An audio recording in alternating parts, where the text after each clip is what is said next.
ನಮಸ್ಕಾರ ವೀಕ್ಷಕರೇ. ಸ್ವಲ್ಪ ದಿನದಿಂದ ತಣ್ಣಗಾಗಿದ್ದ ಜಾತಿ ಗಣತಿ ವಿಚಾರ ಮತ್ತೆ ಸದ್ದು ಮಾಡ್ತಾ ಇದೆ. ಈ ಬಾರಿ ಈ ವಿಚಾರ ಮುನ್ನೆಲೆಗೆ ಬಂದಿರೋದು ಕರ್ನಾಟಕದಲ್ಲಿ. ಇಲ್ಲಿ ಕೈ ಸರ್ಕಾರ ಅಧಿಕಾರದಲ್ಲಿ ಇರೋದ್ರಿಂದ ಮೊದಲು ಇಲ್ಲಿ ಜಾತಿ ಗಣತಿ ಮಾಡಿ ಅಂತ ರಾಹುಲ್ಗೆ ಎಲ್ಲರೂ ಸವಾಲ್ ಹಾಕಿದ್ರು. ಅದನ್ನ ಅನುಷ್ಠಾನ ಮಾಡೋದಕ್ಕೆ ಕರ್ನಾಟಕ ಕಾಂಗ್ರೆಸ್ ರೆಡಿಯಾಗಿದೆ. ಇದರಿಂದ ಮುಂದೆ ಏನೇನೆಲ್ಲ ಆಗ್ಬೋದು ಅನ್ನೋ ಚರ್ಚೆಗಳು ಶುರುವಾಗಿದೆ. ಇತ ಸಿಎಂ ಸಿದ್ದರಾಮಯ್ಯರನ್ನ ಬೆಂಬಿಡದೆ ಕಾಡಿದ್ದ ಮುಡಾ ಕೇಸ್ ಮತ್ತೆ ಸದ್ದು ಮಾಡ್ತಾ ಇದೆ. ಪ್ರಕರಣದಲ್ಲಿ ಈಗ 300 ಕೋಟಿ ಹಣವನ್ನ ಇಡಿ ಸೀಸ್ ಮಾಡಿರೋದು ಸುದ್ದಿ ಆಗ್ತಾ ಇದ್ರೆ, ಅದರ ನೆಟ್ವರ್ಕ್ ಹೇಗೆಲ್ಲ ಇತ್ತು ಅನ್ನೋದನ್ನು ಕೂಡ ಇಡಿ ರಿವೀಲ್ ಮಾಡ್ತಾ ಇದೆ. ಮುಡಾ ಕೇಸ್ ಮುನ್ನೆಲೆಗೆ ಬಂದಾಗ್ಲೆಲ್ಲ ಸಿಎಂ ಕುರ್ಚಿಯಿಂದ ಸಿದ್ದರಾಮಯ್ಯ ಕೆಳಕ್ಕಿಳಿತಾರ, ಮತ್ತೆ ಸ್ಥಾನ ಪಲ್ಲಟ ಆಗಲಿದೆಯಾ, ಇಂಥ ವಿಚಾರಗಳು ಮುನ್ನೆಲೆಗೆ ಬರ್ತಾ ಇದ್ವು. ಆದ್ರೆ ಈಗ ಯಾವುದೇ ಕಾರಣಕ್ಕೂ ಸಿದ್ದರಾಮಯ್ಯ ಕುರ್ಚಿಯಿಂದ ಕೆಳಕ್ಕೆ ಇಳಿಯೋದಿಲ್ಲ. 5 ವರ್ಷ ಅವರೇ ಸಿಎಂ ಎನ್ನಲಾಗ್ತಾ ಇದೆ. ಅದರ ಹಿಂದೆ ಇರೋ ಮಹತ್ವದ ಕಾರಣ ಕೂಡ ಚರ್ಚೆ ಆಗ್ತಾ ಇದೆ. ಇದೆಲ್ಲವನ್ನ ಒನ್ ಬೈ ಒನ್ ವಿವರಿಸ್ತಾ ಹೋಗ್ತೀವಿ. ಈ ವಿಡಿಯೋವನ್ನ ತಪ್ಪದೆ ಕೊನೆ ತನಕ ನೋಡಿ. ಅದಕ್ಕೂ ಮುನ್ನ ಮೀಡಿಯಾ ಮಾನ್ಸ್ಟರ್ ಚಾನೆಲ್ ಅನ್ನ ತಪ್ಪದೆ ಸಬ್ಸ್ಕ್ರೈಬ್ ಮಾಡಿ. ಎಸ್, ರಾಷ್ಟ್ರ ರಾಜಕಾರಣದಲ್ಲಿ ರಾಹುಲ್ ಗಾಂಧಿ ಸತತ ಹಿನ್ನಡೆ ಅನುಭವಿಸ್ತಾ ಬಂದಿದ್ದಾರೆ. ಈಗ ದೆಹಲಿಯಲ್ಲಿ ಏನಾದ್ರೂ ಅವಕಾಶ ಸಿಕ್ಬೋದು ಅಂತ ಪ್ರಯತ್ನ ಪಡೋ ಹೊತ್ತಲ್ಲೇ ಭಾರತದ ವಿರುದ್ಧ ನೇರವಾಗಿ ಮಾತನಾಡಿ ಛೀಮಾರಿಗೆ ಗುರಿಯಾಗಿದ್ದಾರೆ. ಈಗ ಯಾವ ವಿಚಾರ ಮುಂದೆ ತರಬೇಕು ಅಂತ ಗೊತ್ತಾಗದ ಹೊತ್ತಲ್ಲಿ ಕರ್ನಾಟಕದ ಅಂಗಳದಿಂದ ಜಾತಿ ಗಣತಿ ವಿಚಾರ ಮುನ್ನೆಲೆಗೆ ಬರ್ತಾ ಇದೆ. ಈ ಹಿಂದೆ ಯಾರ ಸಂಖ್ಯೆ ಕಡಿಮೆ ಇರುತ್ತೋ ಅವರಿಗೆ ಆದ್ಯತೆ ಕೊಡಬೇಕು ಅನ್ನೋದನ್ನ ಇದೇ ಕಾಂಗ್ರೆಸ್ ಹೇಳ್ತಾ ಇತ್ತು. ಆದ್ರೆ ಈಗ ಯಾರ ಸಂಖ್ಯೆ ಜಾಸ್ತಿ ಇದೆಯೋ ಅವರಿಗೆ ಜಾಸ್ತಿ ಆದ್ಯತೆ ಕೊಡಬೇಕು ಅಂತ ಹೇಳ್ತಾ ಇದೆ. ಈ ಹೊತ್ತಲ್ಲಿ ಜಾತಿ ಗಣತಿಗೆ ಮುಂದಾಗಿರೋದು ಹಲವು ಅಚ್ಚರಿಗಳಿಗೆ ಕಾರಣವಾಗ್ತಾ ಇದೆ. ಈ ಹಿಂದೆ 2013ರಿಂದ 2018ರ ಅವಧಿಯಲ್ಲಿ ಸಿಎಂ ಸಿದ್ದರಾಮಯ್ಯ ನೇತೃತ್ವದ ಸರ್ಕಾರ ಇದ್ದಾಗ ಕಾಂತರಾಜು ಅಧ್ಯಕ್ಷತೆಯ ಅಂದಿನ ಹಿಂದುಳಿದ ವರ್ಗಗಳ ಆಯೋಗ ಸಾಮಾಜಿಕ ಮತ್ತು ಶೈಕ್ಷಣಿಕ ಸಮೀಕ್ಷೆಯನ್ನ 2015ರಲ್ಲಿ ಕೈಗೊಂಡಿತ್ತು.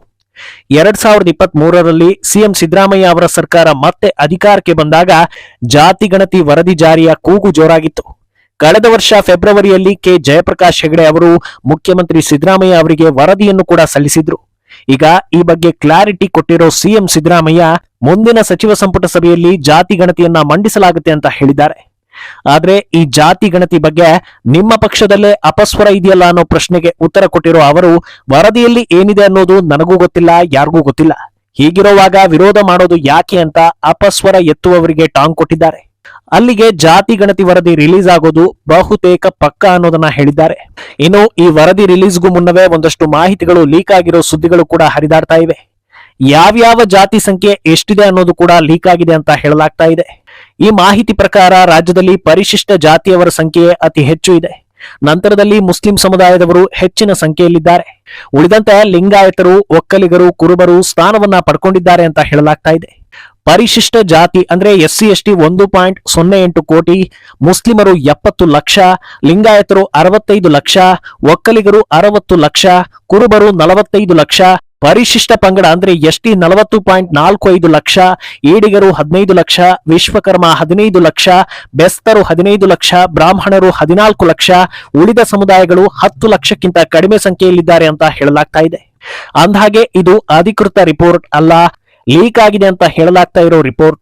ಆದ್ರೆ ಈ ವರದಿಯಲ್ಲಿ ಬಂದಿರೋ ಅಂಶಗಳು ಯಾಕೆ ಕಾಂಗ್ರೆಸ್ ದೊಡ್ಡ ಮಟ್ಟದಲ್ಲಿ ಓಲೈಕೆ ಮಾಡುತ್ತೆ ಅನ್ನೋದಕ್ಕೆ ತಾಳೆ ಆಗ್ತಾ ಇದೆ ಅನ್ನೋ ನಿಟ್ಟಿನಲ್ಲೂ ಕೂಡ ಚರ್ಚೆ ಆಗ್ತಾ ಇದೆ.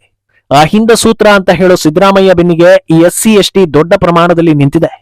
ಈತ DKC ಒಕ್ಕಲಿಗ ಸಮುದಾಯದವರಾಗಿರೋದ್ರಿಂದ ಅವರಿಗೆ ಸಮುದಾಯದ ಬೆಂಬಲ ದೊಡ್ಡ ಮಟ್ಟದಲ್ಲಿದೆ. ಸಿದ್ದರಾಮಯ್ಯ ಅವರು ಕುರುಬ ಸಮುದಾಯದವರಾಗಿರೋದ್ರಿಂದ ಅವರ ಸಮುದಾಯದ ಹೆಚ್ಚು ಜನರು ಅವರಿಗೆ ಬೆಂಬಲವನ್ನ ಕೊಟ್ಟೇ ಕೊಡ್ತಾರೆ.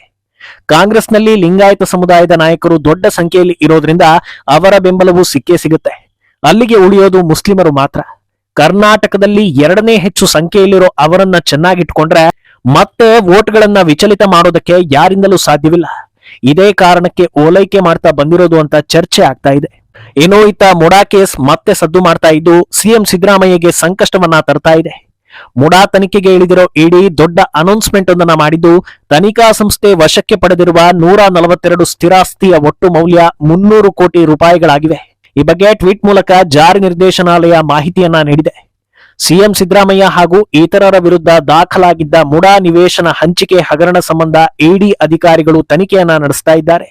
ರಿಯಲ್ ಎಸ್ಟೇಟ್ ಉದ್ಯಮಿಗಳ ಹೆಸರಲ್ಲಿ ಏಜೆಂಟ್ಗಳಿಗಾಗಿ ಕೆಲಸ ಮಾಡುವವರ ಹೆಸರಲ್ಲೂ ಸ್ಥಿರಾಸ್ತಿ ನೋಂದಣಿಯಾಗಿದ್ವು. ಸ್ನೇಹಮಯಿ ಕೃಷ್ಣ ದೂರಿನ ಅನ್ವಯ ತನಿಖೆ ನಡೆಸಿದ್ದ ಇಡಿ ಈಗ ಆಸ್ತಿ ಜಪ್ತಿ ಮಾಡಿದೆ. ಜಾರಿ ನಿರ್ದೇಶನಾಲಯ 2002ರ ಹಣ ಅಕ್ರಮ ವರ್ಗಾವಣೆ ತಡೆ ಕಾಯ್ದೆ ನಿಬಂಧನೆಗಳ ಅಡಿಯಲ್ಲೂ 300 ಕೋಟಿ ರು ಮಾರುಕಟ್ಟೆ ಮೌಲ್ಯದ 142 ಸ್ಥಿರ ಆಸ್ತಿಗಳನ್ನ ತಾತ್ಕಾಲಿಕವಾಗಿ ಮುಟ್ಟುಗೋಲು ಹಾಕಿಕೊಂಡಿದೆ. ಈ ಆಸ್ತಿಗಳನ್ನ ರಿಯಲ್ ಎಸ್ಟೇಟ್ ಉದ್ಯಮಿಗಳು ಮತ್ತು ಏಜೆಂಟ್ಗಳಾಗಿ ಕೆಲಸ ಮಾಡ್ತಾ ಇರುವವರು ವಿವಿಧ ವ್ಯಕ್ತಿಗಳ ಹೆಸರಲ್ಲಿ ನೋಂದಾಯಿಸಲಾಗಿದೆ ಅಂತ ತನ್ನ ಪ್ರಕಟಣೆಯಲ್ಲಿ ಇಡಿ ಹೇಳಿಕೊಂಡಿದೆ. ಸಿಎಂ ಸಿದ್ದರಾಮಯ್ಯ ಮತ್ತು ಇತರರ ವಿರುದ್ಧ ಲೋಕಾಯುಕ್ತ ಪೊಲೀಸರು ಭ್ರಷ್ಟಾಚಾರ ತಡೆ ಕಾಯ್ದೆ ಅಡಿ ಪ್ರಕರಣ ದಾಖಲಿಸಿ ತನಿಖೆ ನಡೆಸ್ತಾ ಇದ್ದಾರೆ. ಇದೇ ವೇಳೆ ಇಡಿಯು ತನಿಖೆಯನ್ನ ಪ್ರಾರಂಭಿಸಿದೆ. ಮುಡಾ ಸ್ವಾಧೀನಪಡಿಸಿಕೊಂಡ 3 ಎಕರೆ 16 ಗುಂಟೆ ಭೂಮಿಗೆ ಬದಲಾಗಿ ತಮ್ಮ ಪತ್ನಿ ಬಿಎಂ ಪಾರ್ವತಿ ಅವರ ಹೆಸರಲ್ಲಿರೋ 14 ನಿವೇಶನಗಳ ಪರಿಹಾರವನ್ನ ಪಡೆಯಲು ಸಿದ್ದರಾಮಯ್ಯ ತಮ್ಮ ರಾಜಕೀಯ ಪ್ರಭಾವವನ್ನ ಬಳಸಿದ್ದಾರೆ ಅಂತ ಆರೋಪಿಸಲಾಗಿದೆ. ಬಿಎಂ ಪಾರ್ವತಿ ಅವರಿಗೆ ಅಕ್ರಮವಾಗಿ ಪರಿಹಾರ ನಿವೇಶನ ಹಂಚಿಕೆಯಲ್ಲಿ ಮಾಜಿ ಮುಡಾ ಆಯುಕ್ತ ಡಿಬಿ ನಟೇಶ್ ಪಾತ್ರ ಪ್ರಮುಖವಾಗಿದೆ ಅನ್ನೋ ಆರೋಪ ಕೂಡ ಬಂದಿದೆ. ಆಗಿನ ಮುಡಾ ಅಧ್ಯಕ್ಷರು ಮತ್ತು ಮುಡಾ ಆಯುಕ್ತರಿಗೆ ಸ್ಥಿರಾಸ್ತಿ, ಮುಡಾ ನಿವೇಶನಗಳು, ನಗದು ಇತ್ಯಾದಿಗಳ ರೂಪದಲ್ಲಿ ಅಕ್ರಮವಾಗಿ ನೀಡಿದ ಬಗ್ಗೆ ಪುರಾವೆಗಳನ್ನ ವಶಪಡಿಸಿಕೊಳ್ಳಲಾಗಿದೆ. ಈ ರೀತಿ ಪಡೆದ ಅಕ್ರಮ ಹಣವನ್ನ ಮತ್ತಷ್ಟು ಅಕ್ರಮಗಳಿಗೆ ಬಳಕೆ ಮಾಡಲಾಗಿದ್ದು ಅದನ್ನ ಕಾನೂನುಬದ್ಧ ಮೂಲಗಳಿಂದ ಪಡೆಯಲಾಗಿದೆ ಅಂತ ಬಿಂಬಿಸಲಾಗಿರೋ ಹಿನ್ನೆಲೆಯಲ್ಲಿ ಪಿಎಂಎಲ್ಎ ಕಾಯ್ದೆ ಈ ಪ್ರಕರಣಕ್ಕೆ ಅನ್ವಯವಾಗುತ್ತೆ ಅಂತ ಹೇಳಲಾಗ್ತಾ ಇದೆ. ಇನ್ನು ಮುಡಾ ಕೇಸ್ ದೊಡ್ಡದಾಗ್ತಾ ಇದ್ದ ಹಾಗೆ ಸಿಎಂ ಸಿದ್ದರಾಮಯ್ಯ ರಾಜೀನಾಮೆ ಕೊಡ್ತಾರಾ, ಸಿಎಂ ಸೀಟ್ ಬಿಟ್ಟು ಕೊಡ್ಬೇಕಾಗತ್ತಾ, ಹೀಗೆ ನಾನಾ ರೀತಿಯ ಚರ್ಚೆಗಳು ಶುರುವಾಗಿದೆ. ಆದ್ರೆ ಯಾವುದೇ ಕಾರಣಕ್ಕೂ ಸಿದ್ದರಾಮಯ್ಯ ರಿಸೈನ್ ಮಾಡೋದಕ್ಕೆ ಚಾನ್ಸೇ ಇಲ್ಲ. 5 ವರ್ಷ ಅವರೇ ಸಿಎಂ ಆಗಿರ್ತಾರೆ ಅನ್ನೋ ಚರ್ಚೆಗಳು ಕೂಡ ಶುರುವಾಗಿದೆ. ಡಿಸಿಎಂ ಡಿಕೆಶಿ ಕೂಡ ಸಿದ್ದರಾಮಯ್ಯರನ್ನ ಕೆಳಗಿಳಿಸೋ ಪ್ರಯತ್ನ ಮಾಡೋದಿಲ್ಲ, ಹೈಕಮಾಂಡ್ ಕೂಡ ಸಿದ್ದರಾಮಯ್ಯರನ್ನ ಕೆಳಗಿಳಿಸೋ ನಿರ್ಧಾರವನ್ನ ಮಾಡೋದಿಲ್ಲ ಅಂತಲೂ ಚರ್ಚೆಗಳು ನಡೀತಾ ಇದೆ. ಅಂದಹಾಗೆ ಈ ಚರ್ಚೆ ಮಾತುಗಳು ಕೇಳಿ ಬರೋದಕ್ಕೆ ಕಾರಣ ಸಿದ್ದರಾಮಯ್ಯರನ್ನ ಕೆಳಗಿಳಿಸಿದ್ರೆ ಸರ್ಕಾರ ಬೀಳಬಹುದು ಅನ್ನೋ ಟೆನ್ಷನ್ ಅಲ್ಲ. ಮುಂದಿನ ಬಾರಿಯೂ ಅಧಿಕಾರ ಸಿಗಬೇಕು ಅಂದ್ರೆ ಸಿದ್ದರಾಮಯ್ಯರನ್ನ ಕೆಳಗೆ ಇಳಿಸಬಾರದು ಅಂತ ಹೇಳಲಾಗ್ತಾ ಇದೆ. ಈ ಬಾರಿ ಎಲೆಕ್ಷನ್ ವೇಳೆ ಸಿದ್ದರಾಮಯ್ಯಗಿಂತ ಹೆಚ್ಚಾಗಿ ದೊಡ್ಡ ಮಟ್ಟದಲ್ಲಿ ಪಕ್ಷ ಸಂಘಟನೆ ಮಾಡಿ ಬಿಜೆಪಿ ವಿರುದ್ಧ ಹೋರಾಟ ಮಾಡಿ ಪಾದಯಾತ್ರೆಗಳ ಮೂಲಕ ಕಾಂಗ್ರೆಸ್ ಅನ್ನ ಗೆಲ್ಲಿಸಿಕೊಂಡು ಬಂದಿದ್ದು ಡಿಕೆ ಶಿವಕುಮಾರ್ ಅನ್ನೋದು ಎಲ್ರಿಗೂ ಗೊತ್ತಿರೋದೆ. ಆದ್ರೆ ಅವರಿಗೆ ಸಿಎಂ ಸ್ಥಾನ ಸಿಗ್ಲಿಲ್ಲ. ಬದಲಾಗಿ ಡಿಸಿಎಂ ಸ್ಥಾನಕ್ಕೆ ತೃಪ್ತಿ ಪಡಬೇಕಾಯ್ತು. ಸಿಎಂ ಸ್ಥಾನದಲ್ಲಿ ಸಿದ್ದರಾಮಯ್ಯ ಕೂತಿದ್ರು ಯಾವ ಸಮಸ್ಯೆ ಇಲ್ಲದೆ ಈವರೆಗೆ ಸರ್ಕಾರ ನಡೆದುಕೊಂಡು ಬಂದಿದೆ. ಈ ಹೊತ್ತಲ್ಲಿ ಅವರನ್ನ ಡಿಸ್ಟರ್ಬ್ ಮಾಡೋದಕ್ಕೆ ಹೋದ್ರೆ ಈ ಅವಧಿ ಕಂಪ್ಲೀಟ್ ಆಗೋ ಮುನ್ನವೇ ಸಾಕಷ್ಟು ಸಮಸ್ಯೆಗಳನ್ನ ಎದುರಿಸಬೇಕಾಗುತ್ತೆ. ಹೇಗೂ ಸಿದ್ದರಾಮಯ್ಯ ಮುಂದಿನ ಬಾರಿ ಸಿಎಂ ಆಗೋದು ಡೌಟೆ. ವಯಸ್ಸಿನ ಕಾರಣಕ್ಕೆ ಅವರು ಹಿಂದೆ ಸರಿಯಬಹುದು. ಆದ್ರಿಂದ ಮುಂದಿನ ಎಲೆಕ್ಷನ್ಗೆ ಹೋಗೋ ಹೊತ್ತಲ್ಲೇ ಡಿಕೆಶಿ ಸಿಎಂ ಅನ್ನೋದನ್ನ ಬಿಂಬಿಸಿಕೊಂಡೇ ಹೋದ್ರೆ ಒಕ್ಕಲಿಗ ಸಮುದಾಯದವರು ಡಿಕೆ ಬೆನ್ನಿಗೆ ನಿಲ್ತಾರೆ. ಈ ಬಾರಿ ಡಿಕೆ ಸಿಎಂ ಆಗ್ತಾರೆ ಅನ್ನೋ ಕಾರಣಕ್ಕೆ ವೋಟ್ ಹಾಕಿಯೂ ಸಿದ್ದರಾಮಯ್ಯ ಸಿಎಂ ಆಗಿದ್ದು ಒಕ್ಕಲಿಗರಿಗೆ ಬೇಸರ ತರಿಸಿದೆ. ಮುಂದಿನ ಅವಧಿಯಲ್ಲಿ ಅದು ತಣ್ಣಗಾಗುತ್ತೆ ಅನ್ನೋ ಲೆಕ್ಕ ಹಾಕಲಾಗಿದೆ ಅಂತ ಚರ್ಚೆಗಳು ನಡೀತಾ ಇವೆ. ಒಟ್ನಲ್ಲಿ ಸದ್ಯ ದೇಶಾದ್ಯಂತ ಕಾಂಗ್ರೆಸ್ನ ಪ್ರಬಲ ಅಸ್ತ್ರ ಜಾತಿ ಗಣತಿ ಮೊದಲಿಗೆ ಕರ್ನಾಟಕದಿಂದಲೇ ಪ್ರಯೋಗ ಆಗೋದಕ್ಕೆ ವೇದಿಕೆ ಸಜ್ಜಾಗಿರೋದು ಗೋಚರಿಸ್ತಾ ಇದೆ. ಈ ರಿಪೋರ್ಟ್ ಎಲ್ಲಾ ಸಮುದಾಯದವರಿಗೂ ತೃಪ್ತಿ ತರುತ್ತಾ ಅಥವಾ ಜಾತಿ ನಡುವೆ ಕಿತ್ತಾಟಕ್ಕೆ ದಾರಿ ಮಾಡಿಕೊಡುತ್ತಾ ಗೊತ್ತಿಲ್ಲ. ಮುಂದೇನು ಆಗಲಿದೆ ಅನ್ನೋದನ್ನ ಕಾದು ನೋಡ್ಬೇಕು. ಈ ಬಗ್ಗೆ ನಿಮ್ಮ ಅಭಿಪ್ರಾಯವನ್ನ ತಪ್ಪದೆ ಕಾಮೆಂಟ್ ಮೂಲಕ ತಿಳಿಸಿ.